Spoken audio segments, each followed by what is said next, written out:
Hello, everyone, and welcome to part 5 of Ancient Messages in Stone, Decoding the Assyrian Tree of Life. In part 5, subpart 2 of this presentation, we will resume our study of the circular plane of scale, its application to the tree of life within the field, and expand upon concepts previously applied in part 5, subpart 1 of this video series. If you will recall, the circular plane of scale is defined as a construct whose plane occupies the circular measure of breadth, expanse, or scope within a specified or designated area of the field, and whose scale or scales of timing and measure encompass and encircle the vertical degrees of division and dimension within its sphere.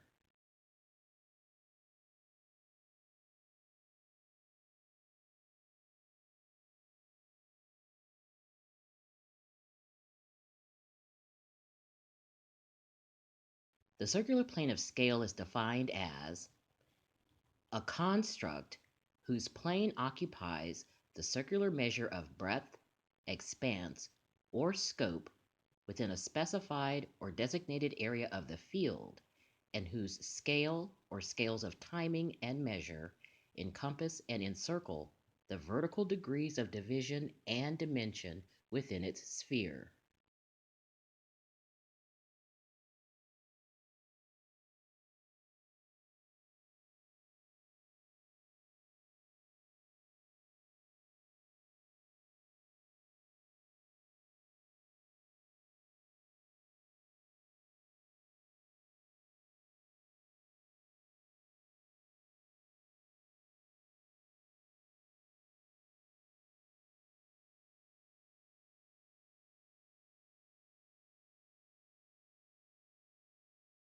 The compounded application of component architecture related to the construction and build-out of the circular plane of scale and its spherical circumference of boundary was accomplished in Part 5, Subpart 1, and ultimately resulted in what is known as the orbital plane or the orbital framework for the Wheel of Life. Here in Part 5, Subpart 2, we will be working with the circular plane of scale and applying those concepts related to dividing the field of the sphere. In Part 4 of this video series, it was from a macro perspective that we divided the field of the plane into 4 major areas or groups of scale. Similarly, we will approach the field once again from a macro perspective and divide the field of the sphere into 4 major areas or groups of scale.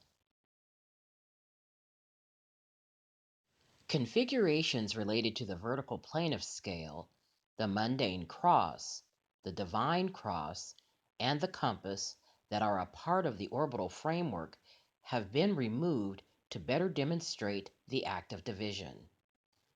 Let us now move forward and proceed with dividing the field of the sphere.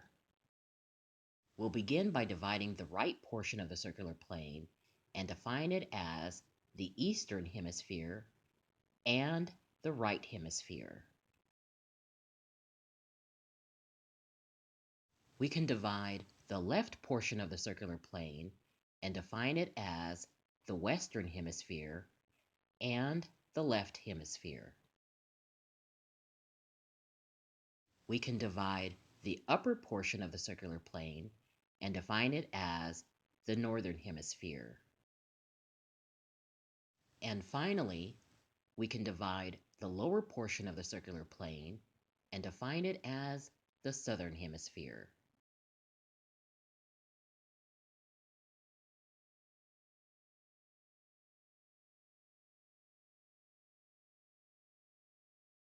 Having divided the field of the sphere, the resultant series of interlocking frames is defined as the divine framework of field division for the sphere. Similar to the divine framework of field division for the plane, this series of interlocking frames is defined by either the color red or the color blue. The color red that is associated with the left, western, and southern hemispheres of division represents a negative charge of polarity.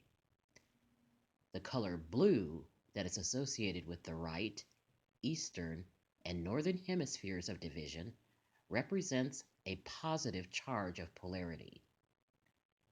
Let us now move forward and proceed with the micro and minor divisions of the sphere within the field.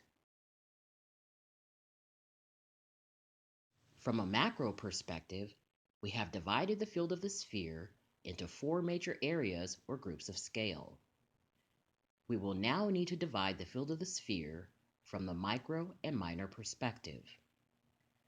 To better demonstrate the act of division within the circular plane, we will remove the orbital frames of scale that have been hedged around its spherical circumference of boundary. In the micro division of the field, we'll want to divide the field of the sphere into equal sections. To accomplish this, the act of division will occur along the north and south axis, as well as the east and west axis. In so doing, the act of microdivision results in 4 equal sections, or 4 minor areas or groups of scale. Similar to the way in which we defined each individual housing within the field of the plane, we will now define each section within the field of the sphere by assigning or attributing a number to it. So, beginning in the northeast corner of the field, we'll proceed to scale the circular plane and sequentially assign a number to each section, beginning with the number 1, like so, until we reach the last section. Each minor section or group of scale, as it has been defined within the field of the sphere, is referred to as a quadrant. The term quadrant in this instance is defined as an arc of 90 degrees that is 1/4 of a circle, each of 4 quarters of a circle. Any of the 4 parts into which a plane is divided by rectangular coordinate axes lying in that plane. Any of the 4 quarters into which something is divided by 2 real or imaginary lines that intersect each other at right angles. The quadrant number simply denotes the sequential numbering of each quadrant as they are configured within the spherical circumference of their order and division. In the orbital plane of division, the northeast quadrant is referred to as quadrant number 1. The southeast quadrant is referred to as quadrant number 2. The southwest quadrant is referred to as quadrant number 3. And finally, the northwest quadrant is referred to as quadrant number 4. If you will recall, we previously removed the orbital frames that hedge the circumference of the spherical plane in order to better demonstrate the act of division within the field. We will now repopulate the sphere with the orbital frames at this time for the purpose of context. Notice that each quadrant contains 3 orbital frames. Once again, we can scale the orbital plane. In so doing, we will count the number of orbital spheres contained within each quadrant. Beginning with quadrant number 1, we can see that there are a total of 3 orbital spheres that are linked to the numbers 1, 2, and 3. Moving on to quadrant number 2, there are a total of 3 orbital spheres that are linked to the numbers 4, 5, and 6. Likewise, for quadrant number 3, there are a total of 3 orbital spheres that are linked to the numbers 7, 8, and 9. And finally, for quadrant number 4, there are a total of 3 orbital spheres that are linked to the numbers 10, 11, and 12. Now that we have determined the total number of quadrants within the field of the sphere, as well as the total number of spheres contained within each quadrant, we can now combine them to arrive at the number of their station. For example, we can begin with the number 1 for the first quadrant and combine it with the 3 spheres that are linked to the numbers 1, 2, and 3 contained within its quadrant and arrive at the number 13, which defines its station number. We can accomplish this for each quadrant within the field of the sphere. When we combine quadrant number 2 with the 3 spheres that are linked to the numbers 4, 5, and 6 contained within its quadrant, we arrive at the number 23 as its station number. When we combine quadrant number 3 with the 3 spheres that are linked to the numbers 7, 8, and 9 contained within its quadrant, we arrive at number 33 as its station number. And finally, when we combine quadrant number 4 with the 3 spheres that are linked to the numbers 10, 11, and 12 contained within its quadrant, we arrive at number 43 as its station number. Now that we have determined the station number for each quadrant, we will now apply the divine principles of numerology to each station number. Previously, we combined each quadrant number and the number of spheres contained within each quadrant in order to arrive at the station number. By adding the numbers of each station together, or by adding the number of the quadrant plus the number of its spheres and reducing it to its lowest number, we can arrive at the number of the scale for each quadrant or station.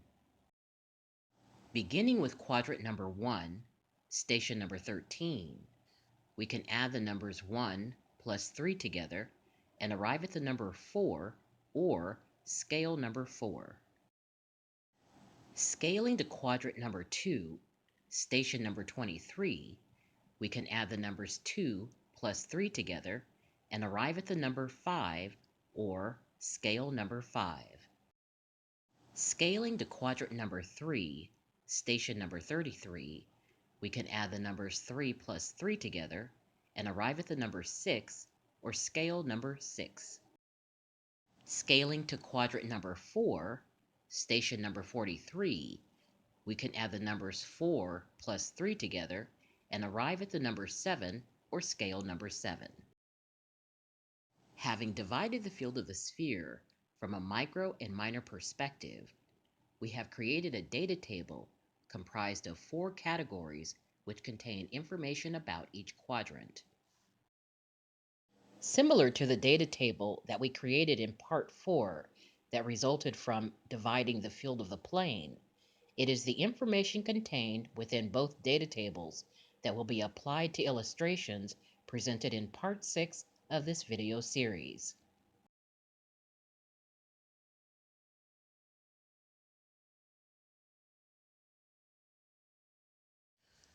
Well, that's it for this video.